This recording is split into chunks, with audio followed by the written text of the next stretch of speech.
Hey, what's going on, everyone? Welcome to another episode of the Great Black Speakers Podcast, where we connect through conversation. I am your host, Lawerence Watkins. I am the founder and CEO of Great Black Speakers. I'm also the president and chief operating officer of the Black Business School. So today, as you guys see, I am not Dr. Boyce Watkins, who is my older brother.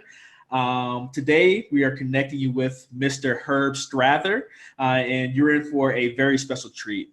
So Herb is the CEO of Strather affiliated companies, and Herb runs the Strather Academy as well, which is a commercial real estate school teaching the next generation of real estate developers. They focus on hands-on training, and in order to actually graduate from the program, you must close a deal, which is very different than other schools that I am familiar with in the real estate space.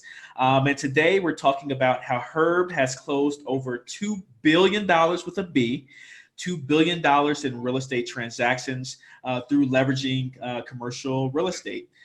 So I am going to be quiet for most of today and just let Herb talk and share his wisdom and knowledge with you guys. But Herb, how are you doing today? Lawerence, I'm doing absolutely fabulous. I am very happy to be on your show where I can connect with all of the future millionaires and those who want to create wealth for their family through leveraging real estate. All right, man, we'll just jump right in then. So can you tell the audience what it is that you do and how you've gotten to this point in your career? Well, okay, I am a coach. I teach real estate to people who have a desire, a burning desire to acquire real estate by leveraging it. This is commercial real estate as well as income property. I've been doing this for a very long time, let's say more than 45 years. I started off, when I say very poor, and I stuttered a lot in school, and I was in speech therapy. And so, and I promised myself as a little kid that I would one day want to come back and redevelop my community. So I got that commitment very early in life, and I was helped along the way by an optimist club that held an oratorical contest that I eventually won. And then I became class president, and I wanted to be the president of everything. So as a result, I am now the CEO of Strather affiliated companies. And there's a lot in between there, of course. There's been Well, that's what I want to talk about is the in-between then, right? Like, I mean, that's a big jump. You joined the Optimist Club, and then you've been doing it for 45 years, and then you were the CEO of Strather affiliated companies. Let's talk about that then in terms of your early days, right? So you say you had a speech impediment, is that correct? Yes, I mean I could barely talk, and having a speech impediment and being poor at the same time was really something. I mean, my family once got set outdoors, and Lawerence, I got to tell you that's a very embarrassing thing because everybody comes outside and watch you, and it was very embarrassing. And I remember stuttering through that if I ever get out of this place, I'm going to come back one day and redevelop my community. And that's what I thought about my whole life. And so I'm a product of my youth. Well, I want to stop right there, actually, before you even go any further. How old were you when you thought about this? About 8, 9 years old. So how does an 8 or 9-year-old know what redevelopment is to begin with? I want to start there. Well, let's put it like this. I wanted to do real estate. I knew that. I wanted a briefcase, I wanted a suit, and I wanted to have a lot of big contracts in it. And I wanted to do real estate. I didn't realize the breadth of all real estate transactions, but I knew I wanted to do real estate. And when I was 12 years old, I remember just arguing with my pastor about why can't I be rich? I went on and on and on. And because he was telling me, it's harder for a camel to get through the eye of a needle. He finally relented and said, okay, but you got to do good, you got to do this, this, and this. We had this mentality about money is evil, and so the funds the money that I have made in my life, I have given away millions of dollars to youth, and I built optimist clubs all over the world to help little kids like me escape the hood and on to the good life. That's my greatest purpose in life right now, is to invest in kids and to create the next generation of developers. Lawerence, I found out one thing. It was a super blessing to be poor. It was a super blessing for me to stutter, because and to have a burning desire. These things combined, if I didn't have them, I probably would not be here now. And it's very, very simple. With a burning desire to do deals and to be wealthy, and without having any money, I had to figure out how to do it without money. So I created leveraging real estate, and I've done $2 billion in deals without investing any money. Now, that is quite accomplishment from Herbert from Herbert Street. My name is Herbert, and I grew up on Herbert. And my speech teacher made me participate in the Optimist Oratorical Contest. Now, had I not been in speech therapy, I may not have been required to participate. But since I was required, and after I won, became class president, wanted to be the president of everything. But I found out when I was talking to a lot of people, I didn't stutter. So the combination of me being poor and having a burning desire and not having any money is one thing. And then me sharpening my oratorical skills, something else, and collectively that has made all the difference in the world in my life. Well, I want to get back to that statement a little later on in the interview, in terms of a super blessing to be poor, because I've talked about limited resources in the past and how that's made me a better entrepreneur, and looking at your strengths. But I have a question for you later on in today's interview, and I want your perspective on what you're currently doing to tackle this particular thing. But before we get there, talk about how you first got into real estate. Then, so how old were you when you first got into the real estate industry? Well, good question. Well, now, when I was 17, I graduated from high school, and the first thing I wanted to do was buy my mom a house. So at 18, I bought her a house. Now, first, I worked at Chevrolet Gear and Axle in Detroit when I was in high school. I was only 17. I fibbed a little bit until I was 18. So I was in the factory. I was the class president and worked in the factory at the very same time. That was really something. And as soon as I graduated, I went looking for a home. My mother had to sign as my legal guardian in order for me to finance the home. But that was the first house I bought on Cherry Line Street. It was a modest $15,000, and it was FHA. And the second house I bought was on Dexter and Euclid in Detroit, and I was 18. So now, one of the things is I was trying to get credit. I didn't have good credit. I didn't have bad credit. I had no credit, which many people today may not have any credit, or some people who've had good credit and have taken a hit, their credit has been hit. Well, one of the fortunate things at an early age, I found out how to create credit. So while working at the factory, I went to the bank and asked them if I could borrow. I wanted a loan, and they said, well, Herb, you have no credit. So we agreed. I put up $440 in the bank, and I borrowed $400 out. I was trying to get a loan to create credit, and my payment was $33.91. And so I wasn't 21, and I wasn't legally able to borrow then. You had to be 21, but I paid as agreed. And then they gave me what they call a Michigan bank card. Now, this was before credit cards. Now, don't start laughing. That means I'm very old. I've been around a while, but I'm young. I'm young still, So at 18, 19, I had a credit card. Not many people had one because it was not alive. Only Bank of America and Michigan Bank gave out a credit card. So from there, I was able to get a second mortgage to buy the property on Dexter and Euclid. I gave a gentleman $1,000, and he gave me the deed. I told him to hold the $1,000. I went to the bank. I took out a second mortgage against the property because I had a deed, but I had to wait 3 days before the money become available, because that's a waiting period that is required. So after 3 days, the money became available. He cashed his check. I made $1,500 and bought a 2-flat. Man, I couldn't believe it. I bought a 2-flat.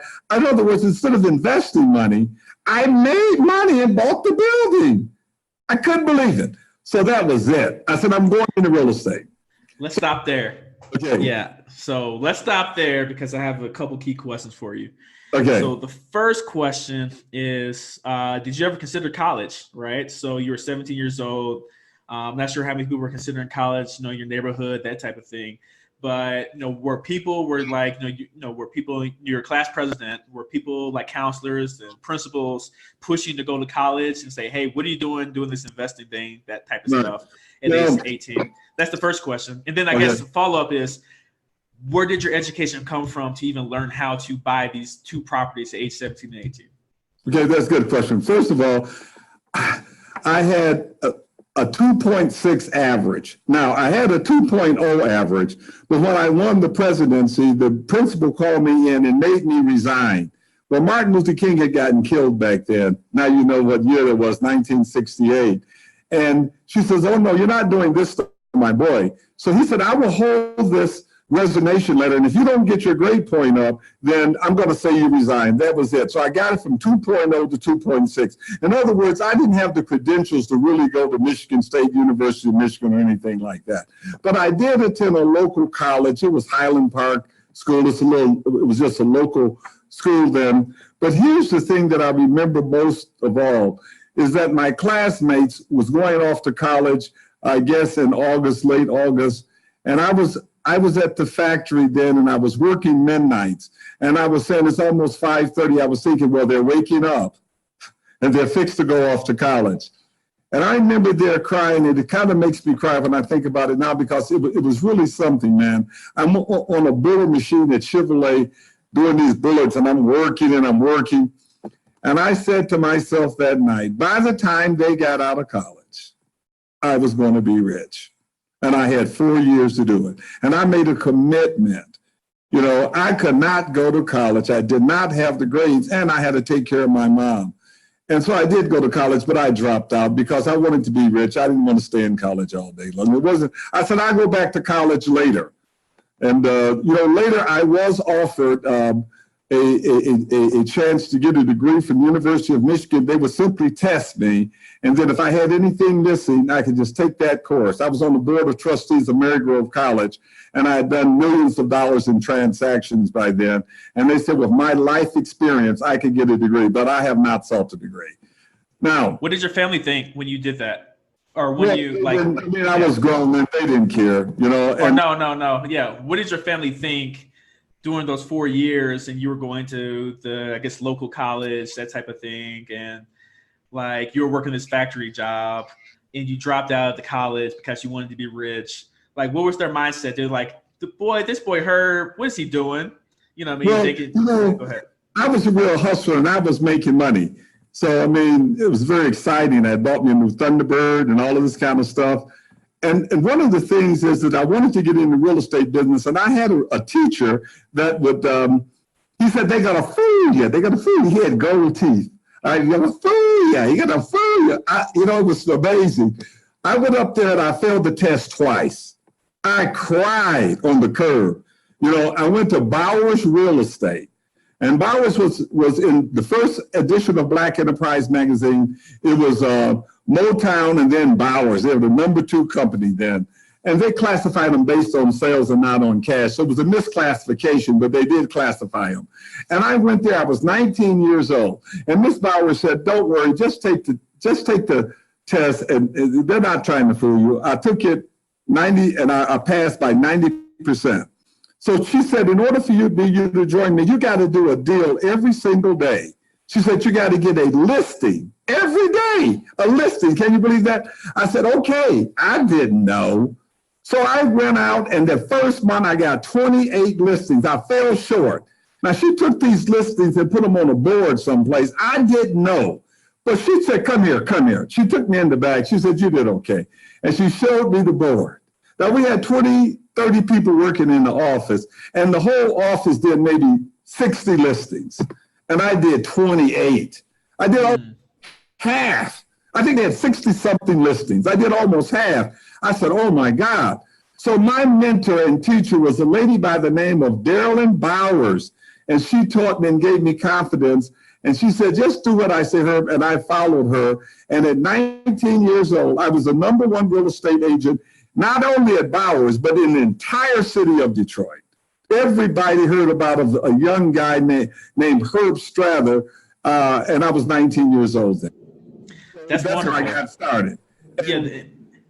Yeah, and I want to jump in the next segment. I want to jump from how you got started in terms of being a real estate agent and to how you started becoming a super investor, or first an investor, and then we'll talk about how you became a super investor. But before we do, I just want to take a really quick break and remind the audience of who we're talking with today. We're talking with Mr. Herb Strather. Herb is the CEO of Strather affiliated companies. And one of those companies is Strather Academy, which is a commercial real estate school teaching the next generation of real estate developers. They focus on hands-on training, and in order to actually graduate from the program, you must close your first deal, or you must close a deal during the program. And today we're talking with Herb in terms of how he has closed over $2 billion with a B, $2 billion worth of transactions in the commercial real estate space. So if you guys like this video, please go ahead and press the thumbs up button. The more love that you show us, the more love that YouTube's algorithm shows us. So more and more people can actually see this content and see this interview. And please make sure that you share and subscribe to our YouTube channel as well. So Herb, you came in with just this mindset, right? She didn't put any limiting factors, limiting barriers on you, any type of constraints. She told you to join this team, you must go out there and close a deal every single day. And you pretty much did that. And then by the time you came back, you found out that you were the leader in the office by doing so, right? And, and that seems to be a recurring theme in your life in terms of not having those limitations, not having those limiting mental barriers. Let's talk about that in terms of just moving from real estate. What did that process look like between how much time between you were a real estate agent to the time you really became a real estate investor? And what did that journey look like? Okay, Lawerence, I want to say that Mrs. Bowers fooled me is the same thing that I do with my students. There are no limitations. Today, in many urban areas, prices are psychologically depressed. If your life depended on it, you would get rich in 30 days if you knew how and you had the tools. So I say to them, I'll give you the tools. I'll show you the tools. I'll do it very modestly, and it won't cost you $50,000. You got all these gurus out here. They go around, rich dad, poor dad, I won't name them, okay? But they actually charge our community $30,000 to $50,000, and they actually do it.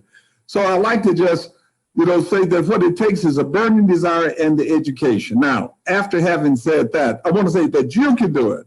Everybody that's listening to me, my purpose is to show you can do the same thing I did as a little kid. I didn't know, and I had a coach. Now, I'm sorry, Lawerence. I almost forgot your question. I'm sorry. It was the question is, I just want to know the journey from you became a real estate agent. Right. That was how you got into the field, but that's not where you made most of your money. Right. You made most of your money as an investor. So talk about that transition. How long did it take? What did it look like between being a real estate agent to becoming an investor, like a serious investor? Well, if you're a real estate agent out, or, I was a real estate agent. I was listing houses. I wasn't really selling them. I was a lister. Now, and that was very good, but I got tired of selling just houses, So in 1974, I decided to go into commercial real estate. So I grabbed the book and I read one book. The book was $19.95. It was Income Property Brokerage. I think a guy named Peckham, someone had it. And I just read his book. And as I was reading his book, I was working at the same time. Before I finished his book, I found and sold a 8-unit. It was $80,000, 20 grand down, I remember. And the lady kind of discounted me my fee. And I went to Miss Bowers and said, Miss Bowers, I just sold it, but she don't want to pay the 7%. She only want to pay like $2,500.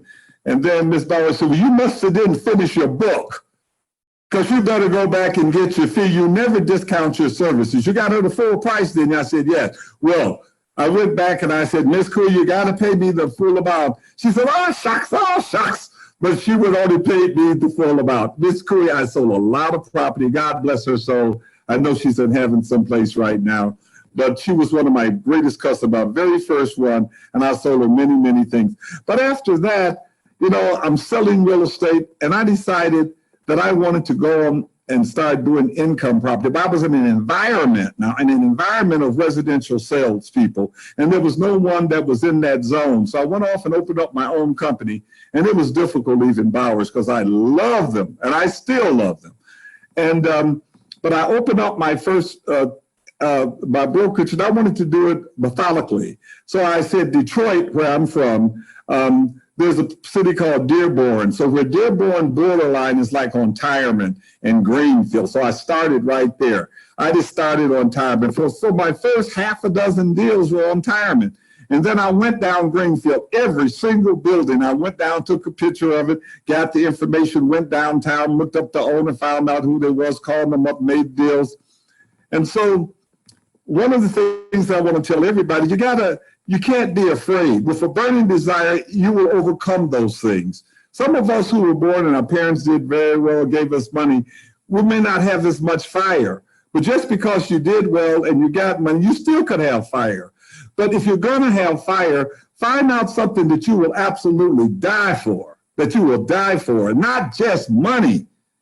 Money comes with the territory. The thing I will die for, I will give my life for, is kids.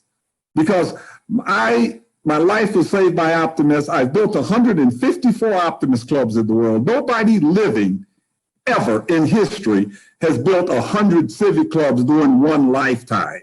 And I've built 154. And as far as I'm concerned, I'm just getting started. And I've donated millions of dollars to charity, to kids, anything having to do with kids. I'm all in. And they can have everything I got, by the way. It's a little joke, but doing the great. I dropped $90 million because I wouldn't leave Detroit. And so I was thinking about all those millions of dollars I gave. I said, I could use some of that. Anyway. So, I mean, this is a good place to, I think this is something people are wondering. You're going out, you're hustling, right? You're finding these real estate transactions because you're an agent, you know what's being sold. And then you are starting to invest in some of those deals, if I remember correctly, right? Well, I didn't have any money to invest now. Okay, so deals together. You put the deals together. I put them together. I had no money now. Okay, so all right, there we go. That's my question then. So you put these deals together, right? And people brought you in the deal because you were the hustler and you were the one doing all the legwork to put these deals together. Is that correct? No. They didn't bring me into the deal. I brought them into the deal. That's what I mean. You brought them into the deal because they needed somewhere to put their money. So that's my question then. It's like, you didn't have any money. Right. Where did you get the money? Okay, private investors, banks, like, where did you get this money? Okay, so it's about skills and about, and so my second deal I did, well, my very first deal was a 20 unit.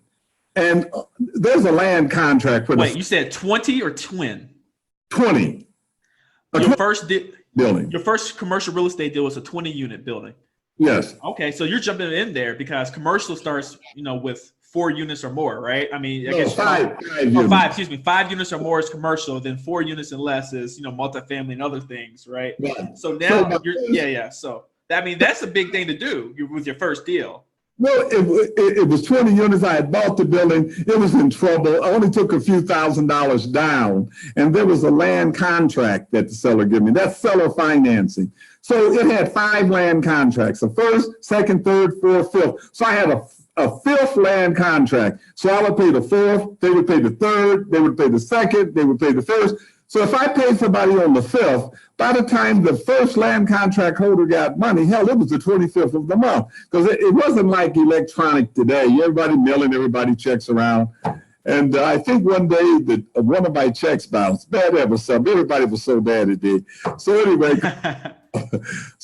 I went to a local bank here in Detroit. It's a black bank, First Independence Bank. And I owed 140 and I bought 140. Now, so my first lesson was this: I discounted out everybody. I took and discounted out $50,000. So just because I owed up a total of 140, some of them took half, some of them took a third, and some of them took 60 or 70. Now, the 5th, 4th, and 3rd land contract, I mean, These guys discounted out very, very cheap just to get their money out. You understand? And then the other two, the first and second, discounted less. The first land contract holder, they were in the strongest position. They had the deed. So I had to pay them maybe 70%, where everybody else got an average of 30%. In any event, I went home in May and I fell across the bed and I had $50-something thousand. Now, here again, I still didn't have the balance sheet to do such a thing, but I had a partner. I met a partner. She worked at the University of Michigan, and her name was Nellie Varner. Hello, Nellie. She's looking and listening. And she's been a great partner, and we're still good friends. And Nellie was much more mature. She was the very first customer that called me when I was trying to sell real estate. She bought one of the apartments. Her and her brother bought an apartment on Tireman. So she said, hey, let's join you. It later became Strather and Varner, by the way. But that was my very first building. Now, I did not have the credit to borrow the money, but she did. We became partners. We split the cash 50-50. She worked at the University of Michigan, and she was specializing in Russian politics. It wasn't as controversial back then. But here I am, I'm 20-something years old. That was 76. So I was 25. And so I put the first deal together. The second deal, hold on. Nope. Yep.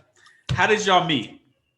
I sold her apartment building. She asked for the ad. I put an ad in the newspaper, an 8-unit for sale, 145-18 Tireman. They answered it. They bought the building. Her and I became friends, and we became business partners later. Got you. So you built this relationship over time because she was a customer of yours. You did a good job, good work for her. You built that trust over time. Well, at least over time. It can happen instantaneously. So if you got a deal, those of you who are listening to me, and you're a trustworthy person, and you got the deal, you control the deal. They want to be a part of the deal. Money follows deals. Deals don't follow money. And if you're leveraging the deal, suppose you bought me a deal and said, Mr. Strather, look at this deal. It's a great deal. All you got to do is sign. And if you sign, you don't have to put up any cash. Just sign, and you'll get $25,000 and we'll own it 50-50. Well, I almost be a fool not to sign. Who wouldn't sign if you structured a transaction and they're going to take cash out at closing? And I am telling you, today it is everywhere. You can finance almost any deal. I have yet to see a deal that I cannot leverage, and I can't wait. I cannot wait, Lawerence. Just get me a handful of these young, dynamic African Americans all over the United States. And I want to show them how you can do this. And to all of the realtors, are you going to sit back and sell houses the rest of your life? I mean, just think about it. The only thing you need is skills. That's the only thing that's missing. And right now, values are psychologically depressed in many places. They're not depressed. And the hardest hit cities still have great values. Now, some of the cities that are dynamic, they've bounced back, fully back. You know what I mean? The interesting thing about it is urban downtowns are hot. Millennials are all moving downtown. A lot of white people that moved out of downtown, all the college students, and there's great buoyancy in the marketplace right now in urban areas. Values are everywhere. You try to figure out what's the value of it. You got to become an animal of your territory. You have to know the psychographics of the community. And you shouldn't ever go into some community that you don't even know because you think there's a great value. Why not your own community? Learn your own community and specialize in that. But yes, just learning the skills will do it.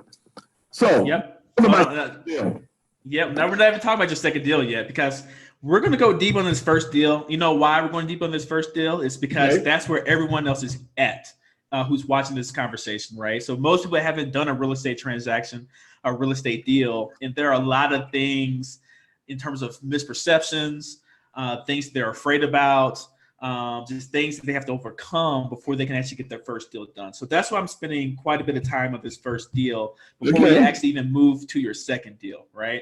Okay. And let's see here. So Pay My IZM asked me to, as you're getting passionate, your voice is distorting a little bit still. I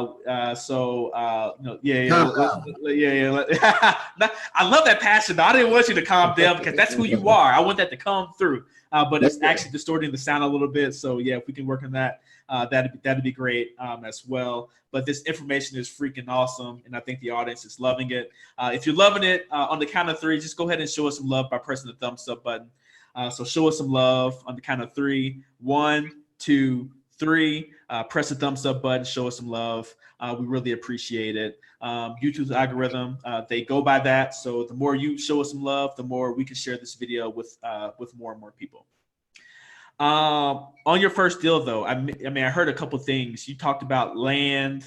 What was that word you used? Not land grant, but land contracts. Yes, it's seller financing. Seller financing, all of these different things, right? So here are 3 words that came to my mind as you were talking: complexity, rules and regulations, negotiations, and we just talked about partnerships with your partner. Let's go through that, right? Okay. Because some people won't be able to navigate, or they feel like they can't navigate the complexity, like, seller financing, land this, rules and regulations, that, all of this stuff. Let's talk about those 2 things first, the complexity and rules and regulations, and then we'll talk about negotiation. All right. How did you learn how to handle and deal with the complexity and navigate the rules and regulations to eventually be able to negotiate with the people you need to negotiate with to get this deal done? Well, I will say this, because of my burning desire, I had to figure out how to do the deal without cash. So, I found I'm very creative, because I have a goal in mind, and I had to think about, how can I do this? I don't have the cash. How can I do this? So I was able to, I found the niche to be able to put the deals together, to figure out the methodologies. Like right now, I've created 10 ways that you could buy real estate without putting up cash. The complexities, yes, it is complex. Now, I'll tell you something. One of the ways that I do deals is what you call bargain gift sales. And under bargain gift sales, most colleges use that to acquire real estate. It's Internal Revenue Code 170. And they use it to accept donations. Well, I use it to buy real estate. So here's my philosophy. If they didn't say I cannot do it, then I can do it. So I said, well, how about if I did it like this? And I said, well, nothing says I can't do this. And so I've done it. In other words, if it's not illegal, then it's okay. So I have found the way. Now, I will say this one other thing that's very important, and I often tell this this metaphor about cooking home alone. Like, I can't cook that good, Now, I'm pretty good at making omelets. I'm really good at that. But if you get me cooking, I want to tell you, I can't cook that good. Now, I don't know if you can see very well, but one day I was cooking home alone, okay? And then the grease popped up and my eyebrows caught fire. I went, woo! I put them out. That's why I have no eyebrows. You see that? So there's a moral to that story. Don't try this stuff home alone. Do you understand? You have a coach. You need a coach. And I am available. I'm a coach. I love being a coach. And then once you practice it and you do it a couple of times, then you can do that, and you can grow, and then you can be a coach. That's why at Strather Academy, you have to do a deal right here, because I can tell you theoretically how to do it, but every deal is different. And when you go out and try to do the deal, guess what? There is another circumstances. You say, well, but you didn't, how about this circumstances? Every deal is different. So it's kind of like me being a doctor, and I got a whole bunch of different medicines for different illness or to get you where you want to be. And I have to combine them sometime. Almost every time I combine them together. So the answer is that take a coach with you. Yeah, that brings up another point, right? In terms of, I understand the value of coaching and moving from the theoretical to the actual, theoretical yes. to execution of something. And I love the fact that to graduate from your program, you must close a deal, right? From your perspective and the students that you've taught, what have been the biggest, I guess, barriers and challenges moving people, especially academics and people who have college degrees, that type of thing, moving them from the theoretical to the actual? What has been the biggest challenges moving them from point A to point B? Well, I really will have to tell you, I haven't had a lot of challenges there. Now, I will say this. When I started off, most of the real estate, the big real estate, was owned by Jewish people. And that's probably true across America, too. And so I didn't really start off talking to people that had, $50,000. I was talking to people that had millions of dollars. And the question is this to have the guts. Don't be scared.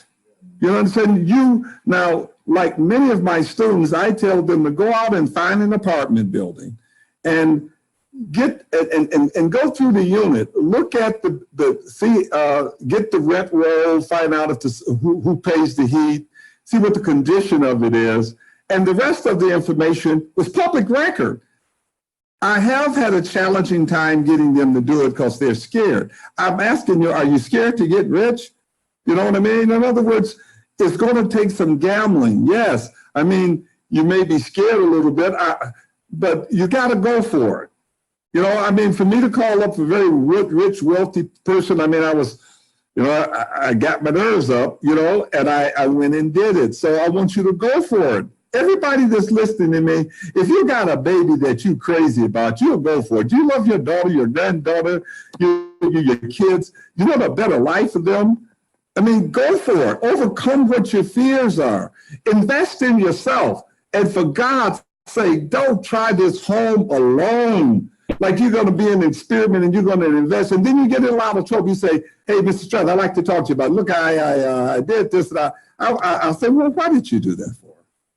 Well, so get a good understanding of what you're trying to do, and then you can do it. Now, here's the thing. I didn't have cash. I did not have cash, but I had knowledge. So I could go back and kind of just logically think it through. So God has blessed me with a mind that I can figure out deals. And I didn't go to college to figure it out. I got it by having a burning desire. It comes with the territory. You create a burning desire, and there's one other thing I believe. I believe if you're willing to give it away and you're willing to, you have a greater purpose in life than making money, then it'll work. I remember, Lawerence, one day I was in tears and my Optimist Club was meeting. And, we're talking about our kids, and I told them, I'm going to donate $1 million.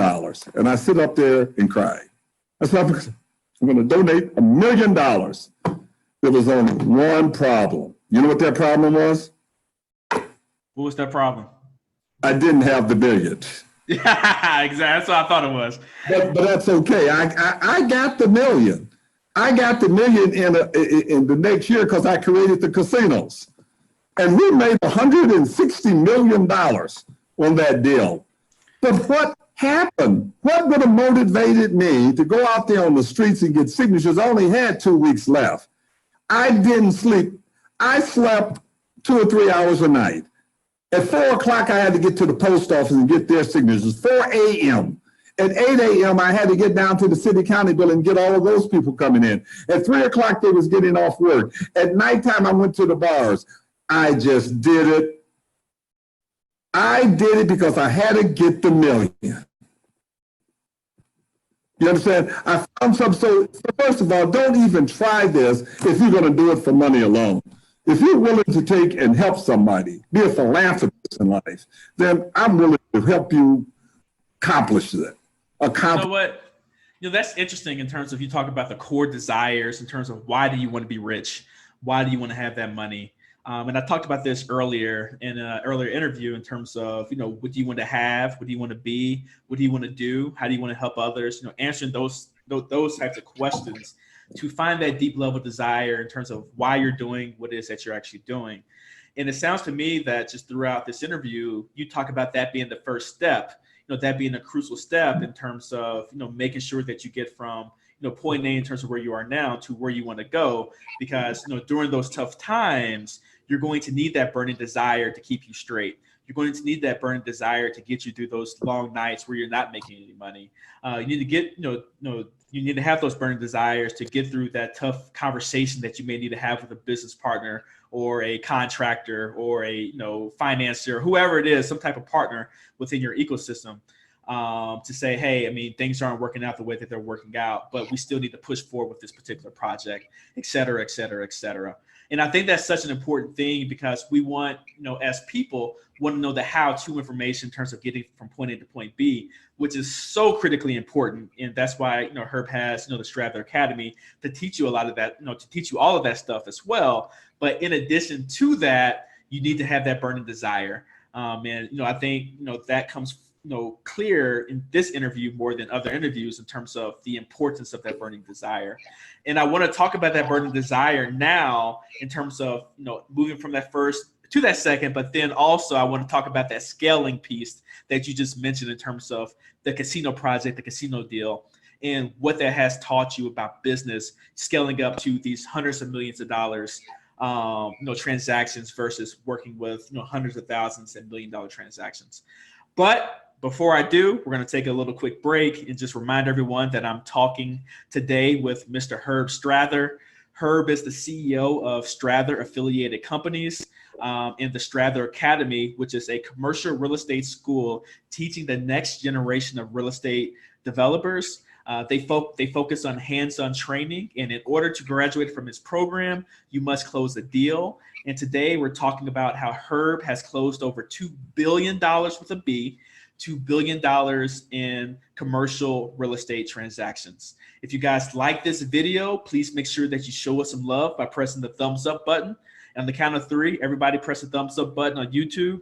1, 2, 3. Go ahead and press the thumbs up button. Make sure that you share and subscribe to our YouTube channel as well.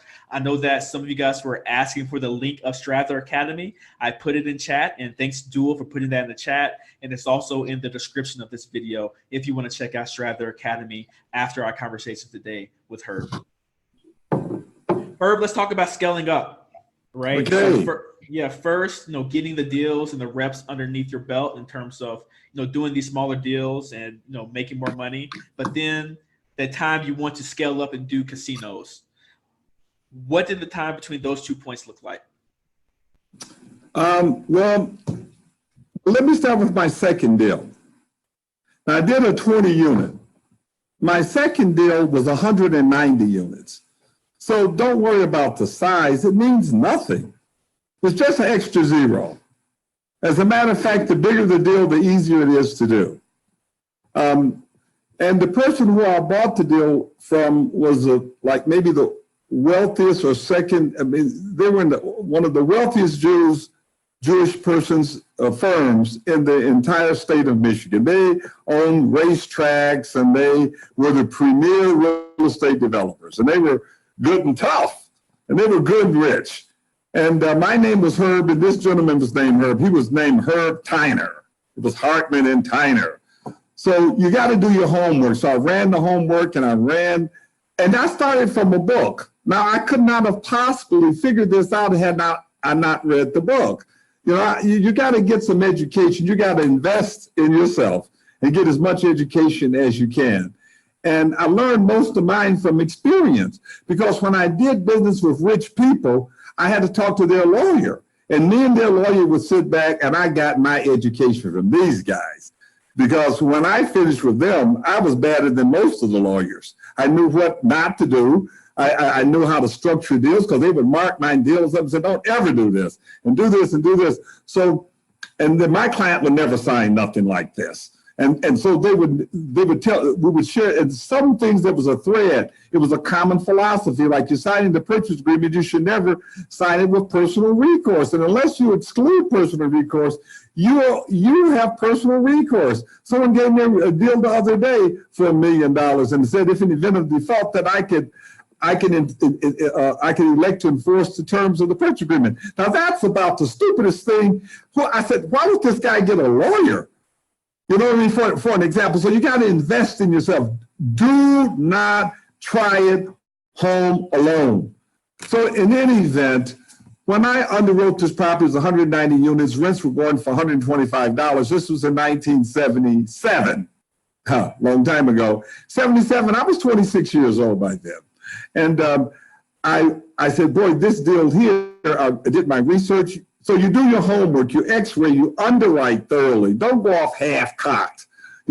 Find out about, and I researched the people. There wasn't internet back then. You didn't have the internet to search them, but I called people, I found out who they were.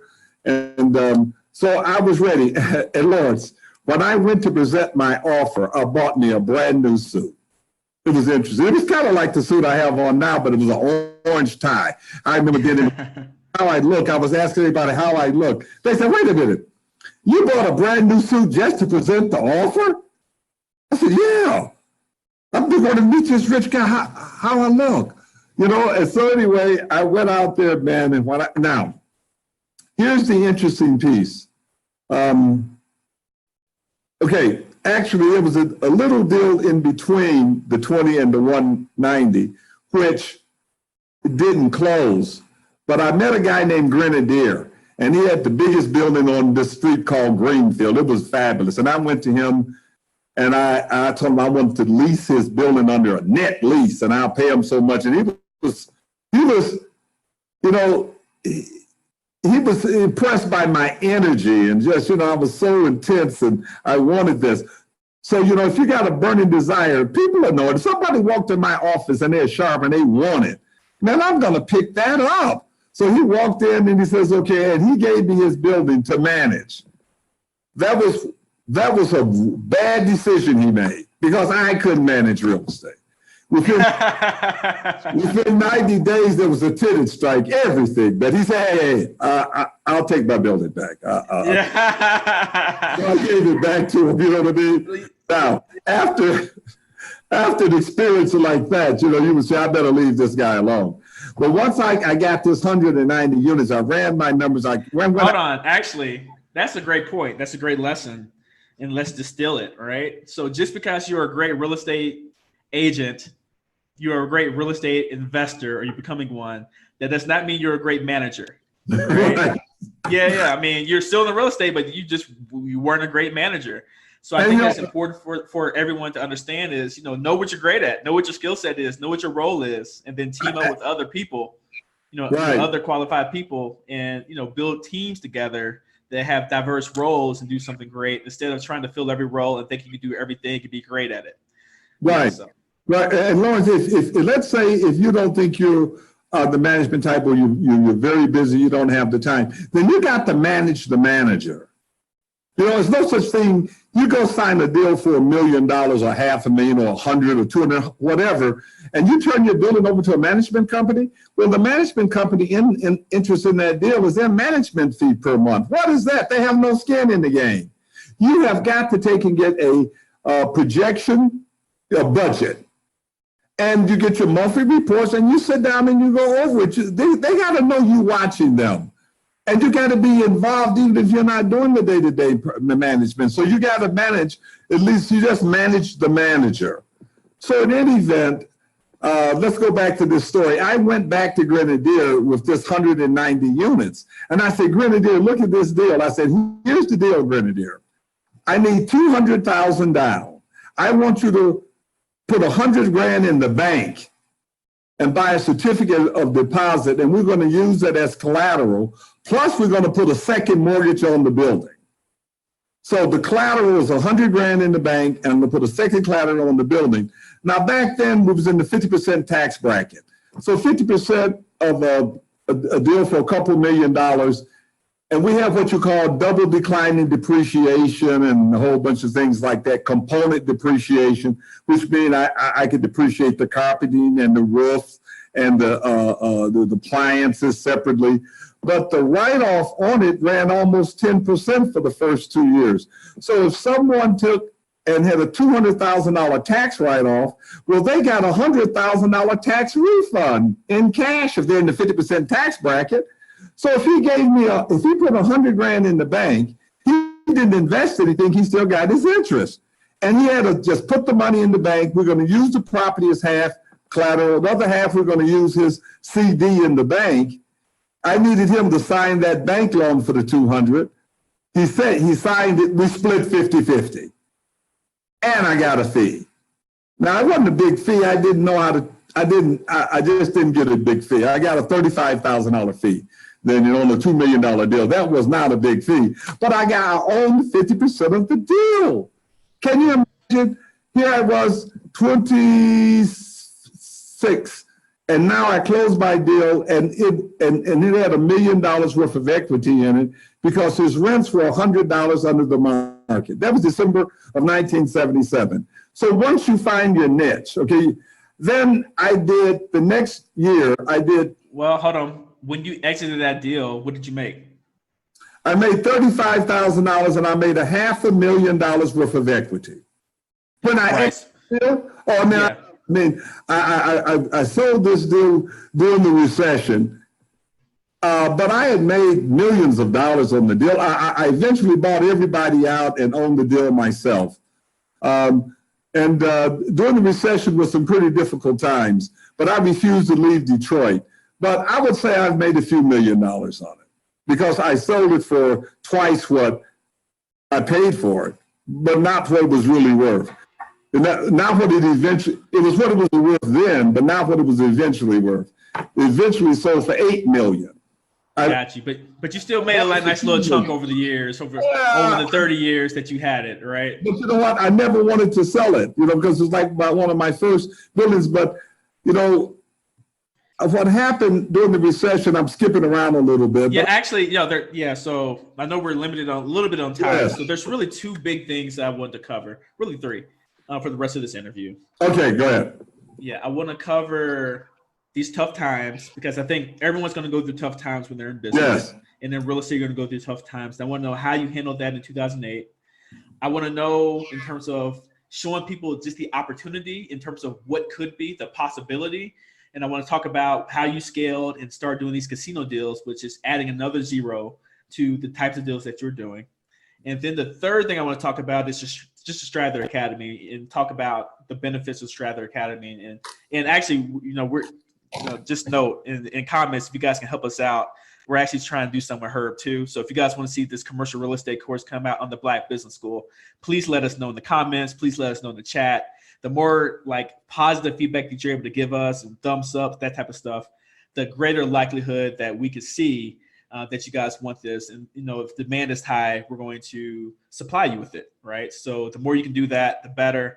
Please let us know if you want a commercial real estate master lecture and then a full-on master class as well through the Black Business School. All right, so let's talk about those three things. All right, let's talk about tough times. Yeah, tough times. Tough times don't last, but tough people do last. Storms, like a storm come, and you got to buckle down, but the storms are going to come and go. You understand? But what I think the short answer to that, Lawerence, is really being anchored in a greater purpose in life. And most of the things that I've tried to do on my own, I figured it out. I could be bumping my head up against the wall. But when I release and let go and let God, it's a whole different thing, buddy. So I acknowledge that God has been the greatest power in my life. And, it's amazing when I look back, even this week, this month, this year, when I look at things, look like all things work together for the good, even through the bad times, during the Great Recession, I went through difficult times and I was rather abusive to myself, but even that seemed to all come together to work at the end of the day. Whatever it is, he'll work it together to accomplish his purpose. So I will tell you now, is to anchor yourself into something that you believe in, into something very, very, very, very purposeful, and believe it with all your heart and soul, and be willing to die for it. Now, if you haven't found anything that you're going to die for, then Martin Luther King said, you're not fit to live. Now, I hope most of us would die for our kids. You understand? Some of us say, well, which one? But I mean, I only have one, so yeah. but even beyond that, you know what I mean? Because I may have to one day, prove this. And that's okay. You understand? I believe in enough that there's things that I will die for right now, and kids is one of them. And I feel very, very strongly about the redevelopment of my city. I feel very, very strong about my legacy. I do want to create the next generation of developers, because when I'm gone, my information is not written in a book anywhere. And my methodologies that I put deals together for, I have never read in a book. So if I don't get this out of my head and into the next generation of developers, that would be a pretty bad thing. So Strather Academy, I love it so much. We have class on Monday nights, and it's the most enjoyable 2 hours I spend. And people can join our class. I like to just throw out right now, if there are those who are really interested, can I give them my phone number just to call and leave me your email address? Now, you got stratheracademy.com, yes. But also 313-444-9691. It's easy, 313-444-9691. If you really want to get involved and want more information, I'm going to show you the 10 ways to do real estate without putting up cash. So there are opportunities. What you seek with the right spirit, you will find. But in other words, if you got a red Corvette and you're driving down the street, then you start noticing red Corvettes where you really never noticed them before. You understand? If you're seeking to do deals, then you'll start noticing things in the newspapers and opportunities, and it will come to you. It's always been there. You just never zeroed on it and focused. If you took, if you took a magnifying glass and you went around and around, you warmed the page up, but if you took and zeroed in, you'll burn a hole. And what it takes is the burning desire burns the hole. So if you got a burning desire, you'll get there because you'll do what it takes. So I think that's one of the most important things. And let's end on scaling too, right? Because really, this could be a short answer as well, because you said going from, I guess, your first deal to starting to multi-million-dollar deals, there was nothing that changed. It was just, easier to do it, right? Was that true with the casinos? So talk about what you did with casinos, and then was there anything different doing like those $1 million deals versus doing these 100 millions, if not $1 billion deals? Right. You know what? The casino, this was back in 1994. I was bored. I had done a bunch of real estate deals, and I'm like, what's next? And so here again, I was at a school thing that the Optimist was doing, and there was these kids that were talented. They were up on the stage. And I was thinking, that was February the 29th leap year. And I was thinking to myself, boy, they're super talented. In the meantime, in Windsor, Canada, across the water from Detroit, they're building a casino. And that casino would not hire Americans. It made it illegal. There was also another issue that was going to go on the ballot for an Indian casino. And they were going to hire Indians first. So I'm thinking this is a majority black city, 80%. So, I mean, what is our purpose in life? I said, oh, I got it. We bring the money. That's what I said, bullshit. You understand? When I saw those kids on stage, that night I went home and I cried. And I said, Lord, if I don't do something, their life is not going to be the same. So because of my love for the kids and that little girl, and there was a couple of them, it was just really got to me, man. They were so talented. I went and I got one of these petitions they were signing. I said, look, let me help you fill out one of these. I typed up that stuff, changed the words around, and I went out and I started getting signatures. So the answer is that it was a burning desire. If it was just money, I don't know if I could have, I went through what I would have really went through all of that. For money, I don't think people are going to go through this and put their life on the line and die for something for money. But for this little girl, I would die for her. Yes, that I'll die for. And in order to change the lives of my kids, if I got to go out and build a casino, I'll do it. Whatever it takes, I'll do that. So the theme is the same. Find out something you'll die for. Be committed to something that is good and anchor yourself in that, and then go for it. God will give you the strength, And I just want to connect with people with this commitment. And you can reach me. Now, I want to connect with all of the listeners. And send me just there's 313-444-9691. 96, 91, that goes to my Google site. And if I can capture all of your emails, because we want to communicate, because the good news is that Lawerence and Company of Black Business School, you know, I'm so happy to connect. You know, if the audience want to connect with me, you know, if my brothers and sisters all over the world, you know, would like to connect, let's connect. And there's others with great expertise that have excelled in certain areas that we need to connect with them. I'm an expert in real estate. I leverage anything, and you can give me any real estate transaction. Lawerence, I want to do one thing because we don't have hardly any, we have very little time, right? Yep. I want to just share the 10 subject matters, 10 ways to leverage real estate. I just want to, I don't have, you know, I could talk forever. I can just go through all of them and tell you all of them. Go ahead and just say that. Go, yeah, exactly. Yep. Okay, if you want to buy real estate, here are some of the titles, you know, that we're going to be teaching and that you can become a part of this. Buy and get cash at closing using a standard purchase agreement with created but legal credits. You can get credits, seller credits, and believe me, you can buy it and take out cash. Join an LLC and be a borrower, not a buyer. Now that's pretty self. You go to the bank as a borrower. Was it a buyer? A buyer got to put money down. Structure a tax-free joint venture. Oh, that's super. Create a third LLC and everybody contribute. Seller contribute to real estate. You contribute to services such as a guarantee, a turnaround, and all of that. And you extract equity from that. So you take a membership interest in this third LLC. Purchase a bargain gift sale. Just go look it up. Type in bargain gift sale. It'll say it's the most underutilized real estate tool. Find a beard, form an LLC, and buy from yourself. Huh? Buy from yourself. You have to use your cousin. You know, use PACE. Look it up. PACE. PACE allows you without credit to buy real estate and put it on the tax bill. No credit is even needed.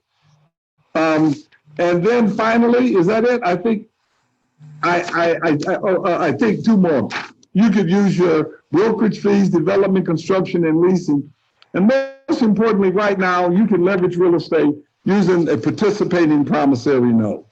Participating promissory notes where you go out and you perform services and things like this. And in exchange for doing this, you end up, even if you don't own the membership interest, you could split the cash flow 50-50 or depending on what you contribute. But don't forget, if you're the one that's putting the deal together, then think about it. You dictate what people get. Well, anyway, that's a quick one. All right. Yeah, no, I love it. And, you know, we like to deliver value with our, you know, free interview content. So if you guys got value out of today's interview, please let us know by pressing the thumbs up button. Please also let us know by telling us that if you want a master lecture or master class with Herb on the subject of, you know, becoming a commercial real estate developer, commercial real estate investor, please let us know on that particular front as well. And, you know, there's one last question I want to ask you, Herb, and this goes back to the beginning of the interview. And I just had to bring it back full circle this time. And I just want your insight in terms of what you do in this particular scenario. So at the beginning of today's interview, you stated that, you know, for you, it was a super blessing to be poor. You know, that's what you mentioned at the beginning of the interview. And I can see that in regards to just, you know, a lot of people like bullshit, you know, I can see that answer, that response as well. But, you know, when you are used to not working without resources, when you are able to get resources, you are able to use those resources better many times, right? But I want to know what you do with your kids, right, who aren't poor. What are you doing with your kids, your grandkids, to instill that work ethic in them, that resourcefulness in them, so they don't squander with what you have built? Well, first thing that parents, you know, you have to create what you call a skip generation trust. If you work and you don't get a W-2, you get a 1099. Create a LLC, a family LLC. Hell, you could put them in the LLC because don't forget they're not in the income tax bracket. So instead of you paying all of this cash out and then saving for their college education with after-tax dollars, well, that's mighty foolish. Why don't you put them in there, and that 30% of that is theirs, or 10% or whatever, and then provide for the kids that have not yet been born. Now, we got a lot of sophisticated lawyers, and my ex-wife, well, while we were married, we made sure there's all kind of cool trusts. So they got their money locked up in trust so they can get so much in one age, so much. So it's up to us as parents to create that environment. Now I got a daughter that's 35, I got a daughter that's 30, and I got a daughter that's 6. 6 years old. You've been busy your whole life, Herb. I've been pretty busy, you understand? So, and I got 50 godkids that I love, and they're crazy about me. I have paid so many college tuition, bought so many cars, and they've torn up a few of them. But anyway, I don't care. I love my kids. So you have to provide for your kids and use the tools. One of the things, if you join our class, and one of the things I want to tell you, you could go to Strather Academy right now, and there is like for $3.99, you could get our home study course. It is a hell of a thing. I bought a book for $19.95, and it got me going. You could go and download that home study course, and then I'll get it. I'll get your name and all of that, and you can get started. And it's $3.99. I bet you it's worth $5,000 because I poured my whole soul into it. And many things I'm talking about now, I mean, for that number you said, figure, is it really there, $3.99? Yes. And it talks about the LLC and all of these things that you can do and that you should start off with. So the first thing we want to know is, what is your goals? Don't tell me your goal is in your head. You got 60,000 thoughts a day. Write it down. And once you write it down, they come alive. You know what I mean? And I hope it's purposeful. And then once you send that to us, we want to talk to you and get going with you. And structure deals. I don't care if you don't have any cash. If you have a burning desire, we could show you how to get there. And if you do have cash, okay. But if you took your money, Lawerence, and you put the money in a real estate deal, then you ain't got the money anymore. That would be a stupid thing to do. Not stupid, but don't permanently put your money in a deal. I'll show you how to do it without putting the cash up. Because I've never put money in. Hell, I don't know how to do. I don't teach deal. You don't need me for that. Hell, if you got money, you want to go put it into a deal and dump it into it, that's up to you. But now I shouldn't say you don't need me, because you still want to make sure you get the best valuation and how to figure all of that out. I hope to, over the next year, to teach a whole new generation of people that are listening, professionals all over the United States, who have a burning desire to get involved in redeveloping their communities, and especially urban areas. And then be philanthropic too. That's going to be one of my conditions, that you be a philanthropist. If you're willing to do that, I'll give you any and everything. And the pricing is very, very reasonable. If I have your email, now some of you have called me, but please also go to Strather, call and leave your number at 313-444-9691, because we could communicate with you in bulk. By the way, I think I got about 100 telephone calls. So I guess some of our brothers and sisters out here are listening, and I feel good about that, and I'm going to communicate. And if you go to Strather Academy, they said your mailbox is full too, Herb. So you got to get that taken care of. Oh, that's absolutely great. Just leave the numbers, y'all. This is fun. Oh yeah, if the mailbox is full, that's true. They can't leave. You got to text 313-444-9691 if the mailbox is full. That won't be empty. Just go right there. And I know that you did try. Lawerence, this is a great experience, my man. All right. Herb, man, this was awesome. Thank you all. So we have about 170 people watching right now. Thank you guys for tuning in to Mr. Herb Strather's interview today. Please make sure you give him a call. And please make sure that you like this video, especially if you want us to do a master lecture on this particular subject in the future. If you want us to do a master lecture in terms of just doing the basics in terms of how to become a commercial real estate investor, a commercial real estate developer, please make sure you press a thumbs up button, leave us a comment in the chat, leave us a comment under the video, just leave us a comment everywhere. The more demand that you can show that you want this type of information, the more we're able to supply you with this type of information as well. But we need to know this is what you actually want, because the things that you don't want, we just won't say anything, or you won't say anything and we'll just move on to the next thing and try to find those things that you guys actually want. Because the thing in 2020 that we want to do more than anything else is give you guys what you want and not what we want to give you. So the more that you can show us what you guys want by just showing the love, the more we're going to be able to give it to you.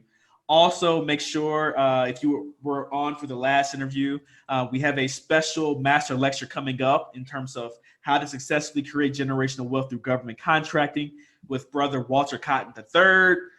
He is teaching that master lecture coming up next Thursday, December 5th at 8 p.m. Eastern Time. I put the link in the chat. I'll do it again. I think Dual put it in the chat too, to give you 30% off. If you sign up today, the normal price is, I believe, $99 for today. For Black Friday, we're reducing that price down to $70, so 30% off. So please make sure that you take advantage of that deal too. And Herb has given out his information. If you want us to do something special with Herb, please let us know, and we'll make sure that that happens. So Herb, we are out of time. I want to thank you so much for the time that you have spent today with us. So on behalf of Mr. Herb Strather, my name is Lawerence Watkins. I am the founder and CEO of Great Black Speakers. I'm also the president and chief operating officer of the Black Business School. You guys take care, be blessed, and have a wonderful day. All right, Lawerence, bye-bye. Make sure you go out and do something good over the Thanksgiving. Help a homeless person. All right, most definitely.